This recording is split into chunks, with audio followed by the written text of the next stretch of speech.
1 João, versículo 1 a 4. Diz assim, texto bíblico: o que era desde o princípio, o que ouvimos, o que vimos com os nossos olhos, o que contemplamos e as nossas mãos apalparam a respeito do verbo da vida. Pois a vida foi manifestada, e nós a temos visto, e dela testificamos, e vos anunciamos a vida eterna que estava com o Pai, e nos foi manifestada. Sim, o que vimos e ouvimos, isso vos anunciamos, para que vós também tenhais comunhão conosco. E a nossa comunhão é com o Pai e com seu Filho Jesus Cristo. Estas coisas vos escrevemos, para que o nosso gozo seja completo. Amém? Amados, na última aula, que eu nem lembro mais quando foi, algumas semanas atrás, nós enfatizamos alguns pontos importantes a respeito dessa primeira epístola de João, que particularmente, eu já disse na última aula, é uma das minhas preferidas, uma das mais difíceis também de interpretar em alguns pontos, e uma das mais confrontadoras também. E alguns pontos que nós observamos na última aula foi em relação à autoria, em relação à data em que foi escrito, e o propósito principal dessa epístola ao ser escrita. Hoje, analisaremos 3 pontos fundamentais nesses versículos que lemos, que é a humanidade, a eternidade e a manifestação de nosso Senhor Jesus Cristo. Serão esses 3 pontos basicamente. Primeiro, vejamos a eternidade de Jesus, aí no versículo 1, parte 1, parte A. O que era desde o princípio, diz a palavra. O que era desde o princípio. E essa palavra era no grego é eimi, e indica que Jesus, o verbo da vida, sempre existiu desde os tempos eternos. É uma afirmação da eternidade de Jesus, ou seja, Jesus não teve princípio e não terá fim. Até porque o texto não diz que Jesus passou a existir no princípio, mas diz expressamente, categoricamente, que ele é antes do princípio, ou antes de todas as coisas. Até porque antes da criação do homem, ele já existia. Antes da criação dos céus e da terra, Jesus já existia. Antes da criação dos seres angélicos, Jesus já existia. Então, com isso, o apóstolo João, ele está afirmando que Jesus Cristo já existia antes do princípio da criação, quando Deus fez o mundo. Em Gênesis 1, versículo 1, que diz: no princípio criou Deus os céus e a terra. Ou seja, Jesus estava com o Pai nesse princípio. E um dos nomes, é interessante dizer, que Isaías dá ao Messias, lá em Isaías 9, versículo 6, 700 anos antes de Jesus nascer como homem. Um dos nomes é Pai da eternidade. Essa é uma expressão forte. Isaías está dizendo que Jesus é o Pai da eternidade. Miqueias, ao se referir ao Messias que viria, ele diz que a sua origem é desde os tempos antigos, desde os dias da eternidade. Se você quiser conferir Miqueias 5:2 ou anotar, olha o que diz. Essa profecia é escrita centenas de anos antes de Jesus vir. E tu, Belém Efrata, posto que pequena entre milhares de Judá, de ti me sairá o que será Senhor em Israel, e cujas origens são desde os tempos antigos, desde os dias da eternidade. Alguém pode calcular a eternidade? Desde os tempos da eternidade. É a origem do Senhor Jesus. E João mais uma vez diz o que era desde o princípio. É uma afirmação forte, contundente. Vamos analisar melhor essa frase. Essa palavra princípio no grego, princípio, no princípio, é arché. E essa palavra significa fonte, origem, poder ou autoridade, dependendo do contexto. Jesus é a origem, ou a fonte de todas as coisas. Com seu poder, ele criou os céus e a terra. Colossenses 1, versículo 16, é muito claro quando diz: porque nele foram criadas todas as coisas, que há nos céus e na terra, visíveis e invisíveis, sejam tronos, sejam dominações, sejam principados, sejam potestades, tudo foi criado por ele e para ele. Jesus não teve origem, ele é a origem de todas as coisas. Jesus não passou a existir há 2000 anos atrás, ele é pré-existente, ele não foi criado, mas é o Criador de todas as coisas. Hebreus 1, versículo 1 a 2, olha o que o autor aos Hebreus vai dizer acerca de Jesus.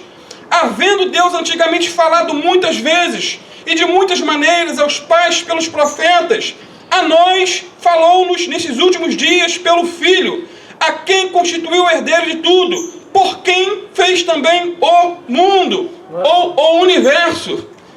É uma afirmação muito forte. O Jesus que adoramos, que morreu por nós, sempre existiu. Amados, a pré-existência e a eternidade de Jesus é um dos temas mais recorrentes de João.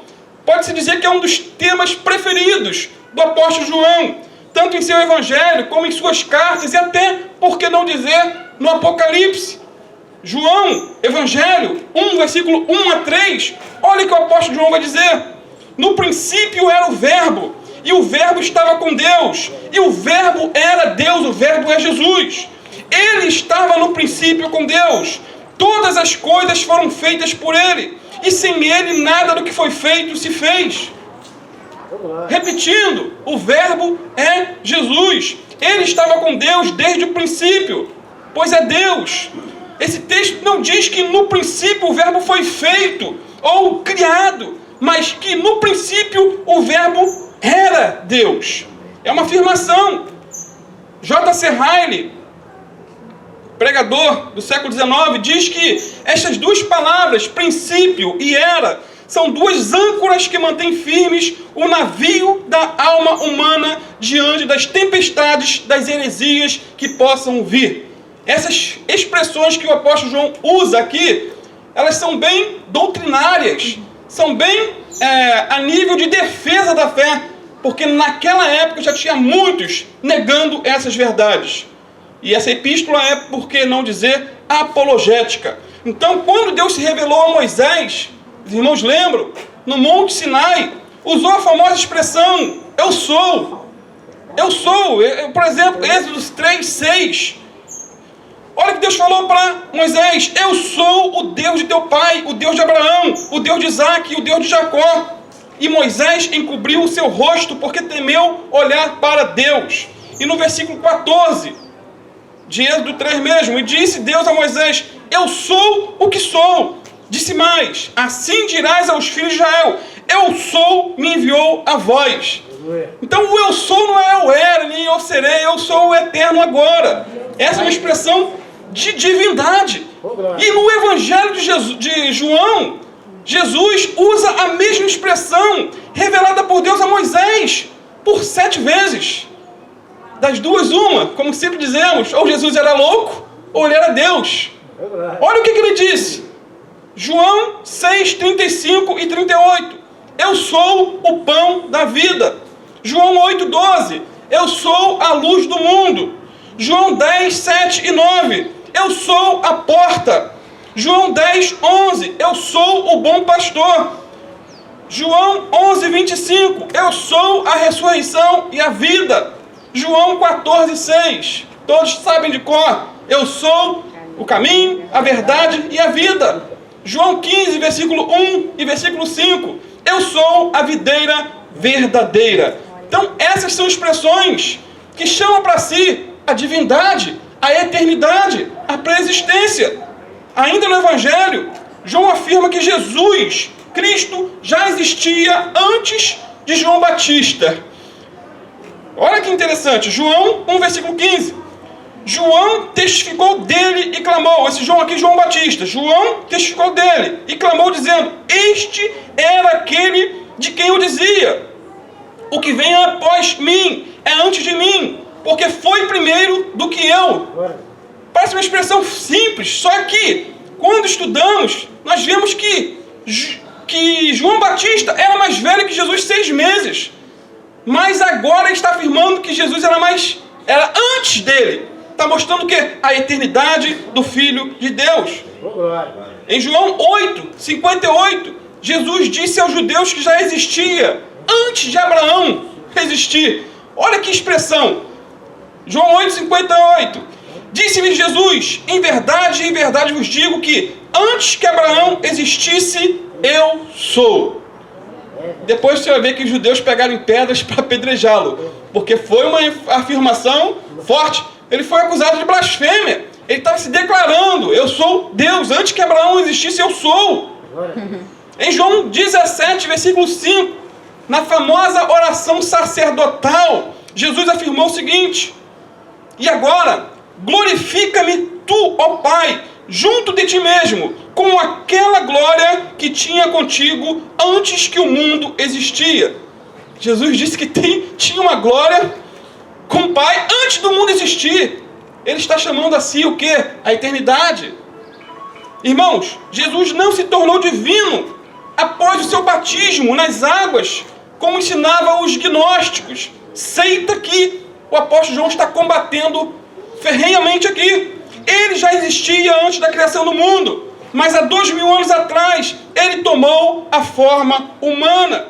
O Verbo se fez carne, diz a palavra de Deus. No Apocalipse vemos também de maneira bem transparente a pré-existência e eternidade do Filho de Deus. Apocalipse 1, versículo 8. Jesus declarou o seguinte: eu sou o Alfa e o Ômega, o princípio e o fim, diz o Senhor, que é, que era e que há de vir, o Todo-Poderoso. Se a tua Bíblia é daquelas que marcam as palavras de Jesus em vermelho, você vai ver que o destaque está em vermelho. É Jesus falando. Então, o apóstolo João foi bem enfático ao dizer que o Jesus que nasceu, o Jesus que cresceu, o Jesus que morreu, ele já existia, pois ele era eterno.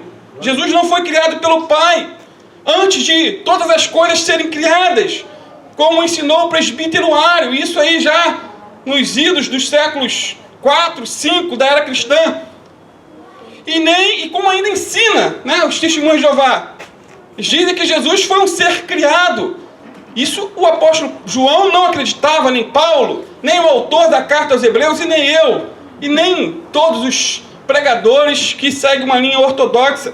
Jesus não é um simples profeta, como ensina o islamismo. Para eles, Jesus tem uma importância, mas ele é um simples profeta, ele não é Deus. Jesus é Deus, eternamente coigual, coeterno e consubstancial com o Pai. Ele é o verbo da vida, o eterno Filho de Deus. Cristo é o alfa e o ômega de toda a criação, pois tudo foi feito por Ele, criado por Ele, é para Ele, tudo é dele. Vamos ver agora em segundo lugar a humanidade do verbo. Versículo 1 ainda, 1 João 1:1. O que era desde o princípio, está falando da eternidade. Agora, a humanidade, o que ouvimos, o que vimos com os nossos olhos, o que temos contemplado e as nossas mãos tocaram da palavra da vida. John Stott, ele diz que o eterno penetrou no tempo e foi manifestado aos homens. Muito interessante essa frase. O verbo se fez carne e se apresentou com os 3 sentidos mais elevados da natureza humana: audição, visão e tato. João aqui ele diz que ouviu, ele viu e tocou no verbo da vida, verbo de Deus, Jesus Cristo. João ouviu sua voz, João ouviu seus sermões, ele ouviu as parábolas contadas pelo Filho de Deus. João abraçou, tocou e até beijou a Jesus, que era um costume da época, o ósculo santo. João viu os mortos ressuscitarem, os leprosos sendo curados e os paralíticos levantarem. Então, João está afirmando sem rodeios que Jesus tinha um corpo físico, que ele era homem, o Deus feito homem. Verdade essa negada com unhas e dentes pelos falsos mestres daquela época. Por exemplo, os docetistas, uma vertente do gnosticismo, eles ensinavam que Jesus parecia ter um corpo, mas era só uma aparência. Ele não era humano. Essa seita afirmava. Diziam que Jesus era como um fantasma, sem substância, que ele era um ser imaterial. Essa seita afirmava isso. E a base para essa heresia foi o livro apócrifo Atos de João, escrito em cerca de 160 depois de Cristo, época em que essa heresia passou das pregações para os escritos. Começaram a escrever várias heresias. E nesse documento herético, o suposto João dizia que às vezes Jesus parecia realmente ter um corpo físico. Outras vezes seu corpo parecia uma substância imaterial. Esse suposto apóstolo João, que escreveu Atos de João, um livro apócrifo. O que é apócrifo? Apócrifo não inspirado. Um livro herético. Um livro cheio de fantasia. E para confirmar essa heresia, esse suposto João diz que quando Jesus caminhava, não deixava rastros sobre a terra. Tudo para afirmar, não, Jesus não era humano. Tudo isso era para negar a humanidade do Filho de Deus. Negando a sua humanidade, eles negavam também a sua morte. Negando a sua morte, negavam a sua ressurreição. No entanto, Jesus foi um ser humano que morreu pelos seres humanos e ressuscitou para salvar os seres humanos. Ou seja, aqueles que se arrependem de seus pecados e colocam toda a sua esperança de salvação no Filho de Deus. Então, amados, Jesus, o Verbo da vida, encarnou-se e armou a sua tenda entre nós. Quando usamos essa palavra encarnação, não confunda com reencarnação. A encarnação é o fato do eterno ter se tornado homem. A reencarnação é sucessão de vidas, uma heresia diabólica. Então, a sua encarnação, a de Jesus, não foi apenas aparente. Ele foi concebido no ventre de Maria. Ele nasceu, ele cresceu, ele viveu, ele morreu. Ele ressuscitou. E ele voltará com poder e grande glória. Amém? E nós estamos aguardando esse glorioso dia. Um outro detalhe importante é que João afirma que viu, ouviu e tocou no verbo da vida. Essa palavra verbo no grego é logos.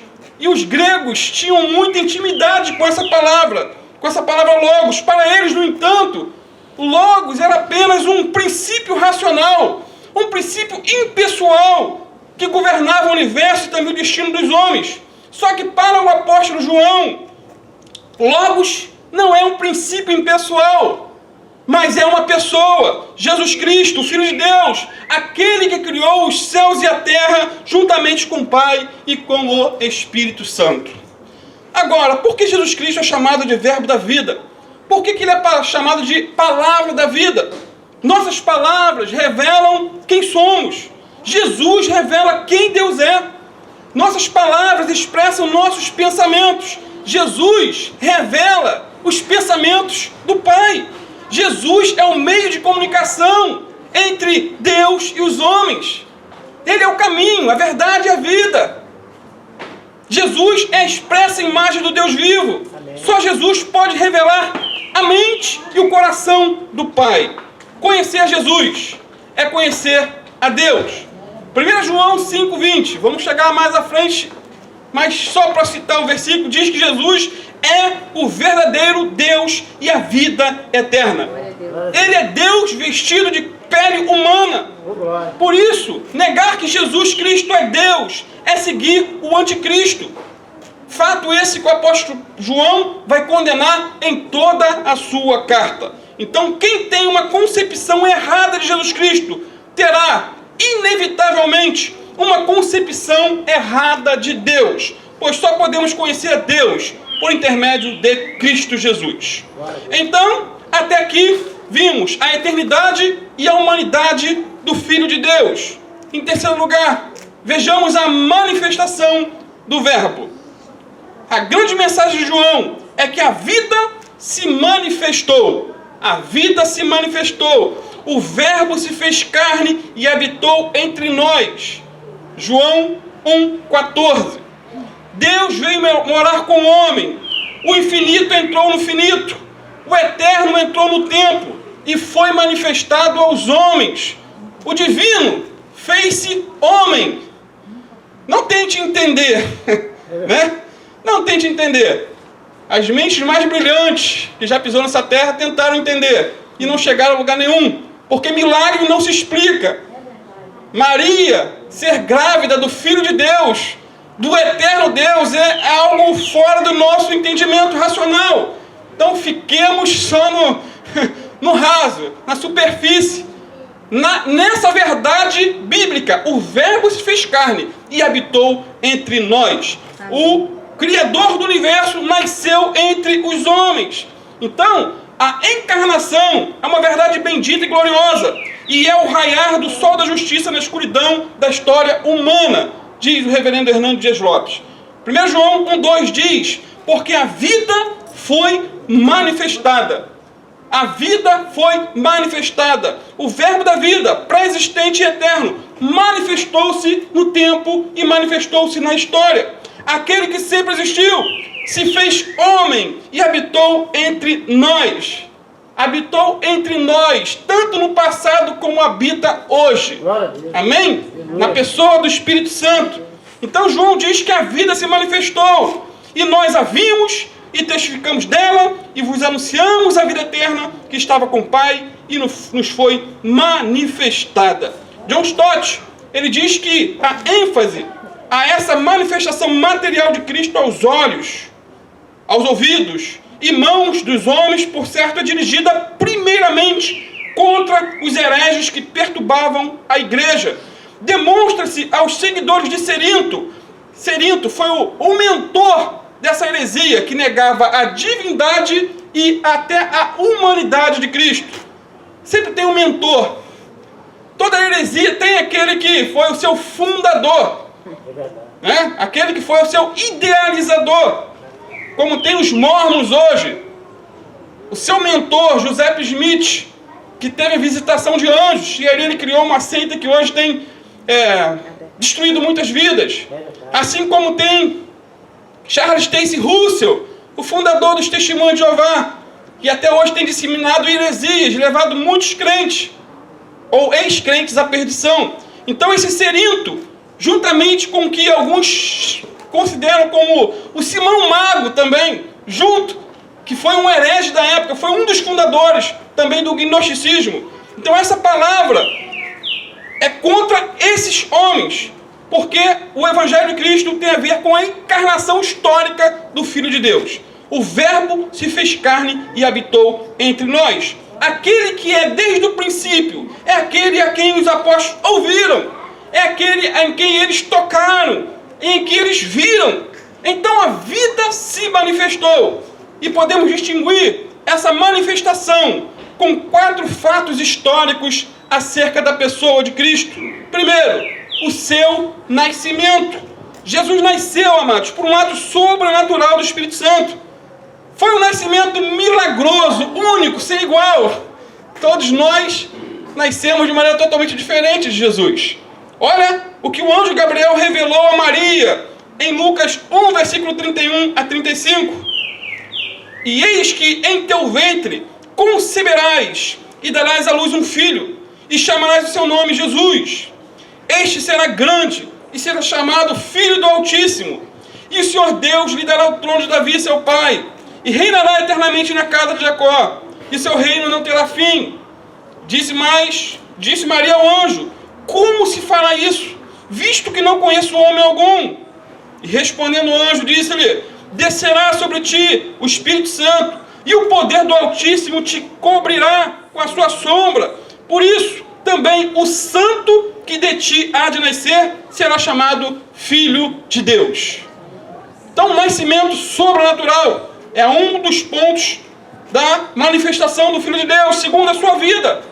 Jesus nasceu sem pecado e viveu sem pecado. Em tudo, diz a palavra, ele foi tentado, mas não pecou em momento algum. Ele andou por toda parte fazendo bem e curando todos os oprimidos do diabo, como diz Atos 10, versículo 38. Jesus se manifestou literalmente, amados, para destruir as obras do diabo. Terceira, sua morte. A vida se manifestou para morrer. O Eterno tomou a forma humana para derramar seu próprio sangue em favor de pecadores perdidos. O Eterno se fez carne, habitou entre nós e morreu por nós. Jesus nasceu sem pecado, viveu sem pecado, morreu sem pecado para salvar os pecadores.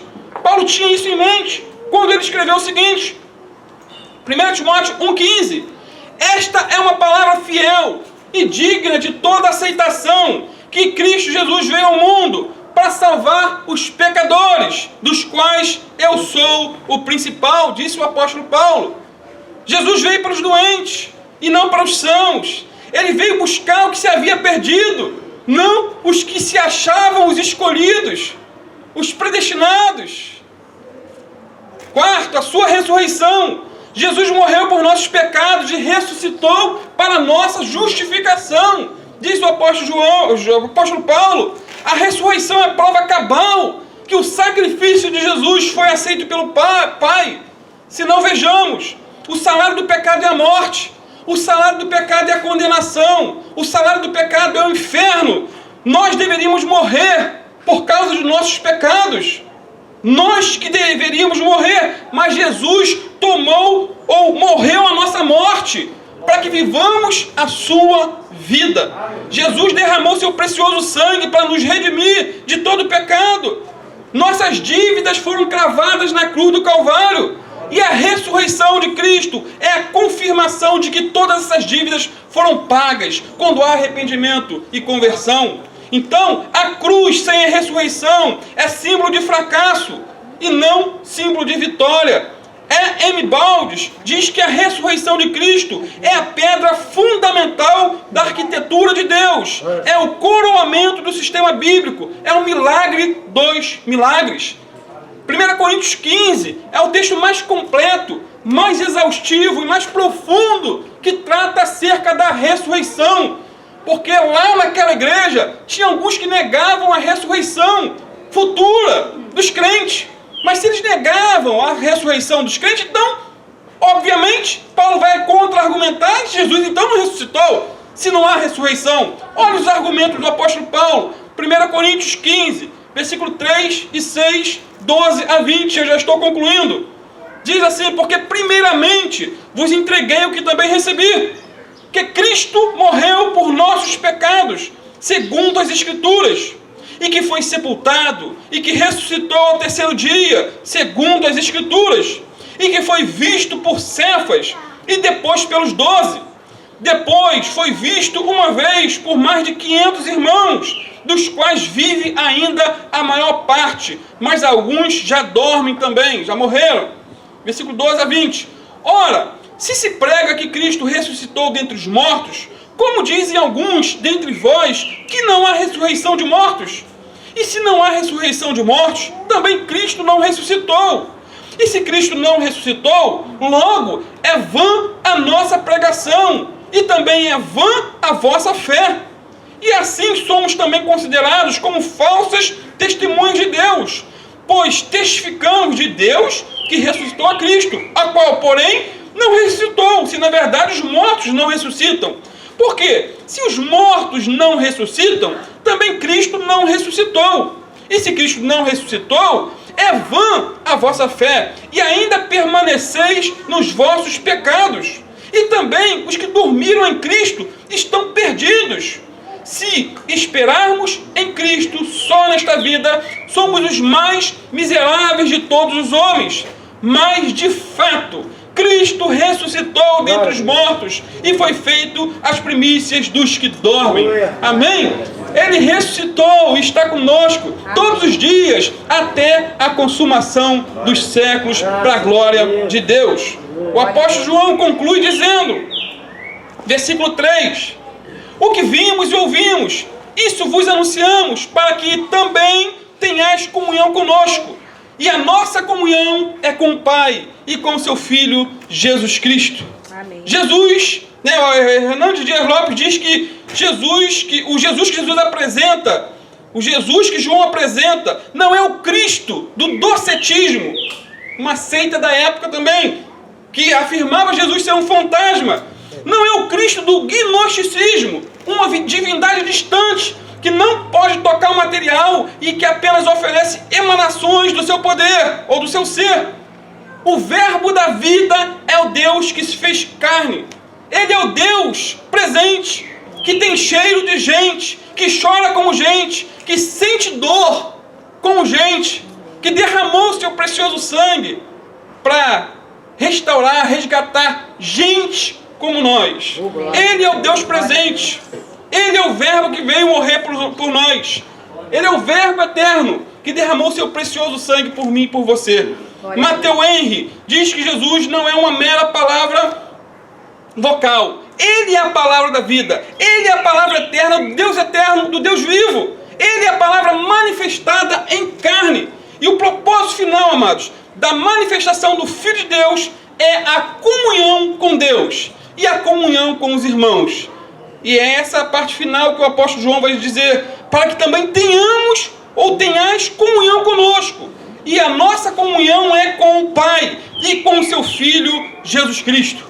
Até porque o pecado separa o homem de Deus, separa o homem às vezes da sua família, mas o Evangelho une. O pecado separou o homem de Deus, de si mesmo e do próximo. O Evangelho, por outro lado, ele reconcilia o homem com Deus, reconcilia o homem consigo mesmo e reconcilia o homem com seu próximo. Onde o pecado cava um abismo, o Evangelho constrói pontes para a glória de Deus. Onde o pecado gerou a morte, o Evangelho trouxe a vida. Onde o pecado abriu fissuras, o Evangelho promoveu comunhão e restauração para a glória de Deus Pai. Amém, amados? Vamos ficar de pé, vamos fazer uma oração. Louvado seja Deus por esse plano eterno. Glória a Deus. Esse plano de salvação, de restauração. Louvado seja Deus. Pai, te louvamos, Senhor. Te louvamos por tão grande amor.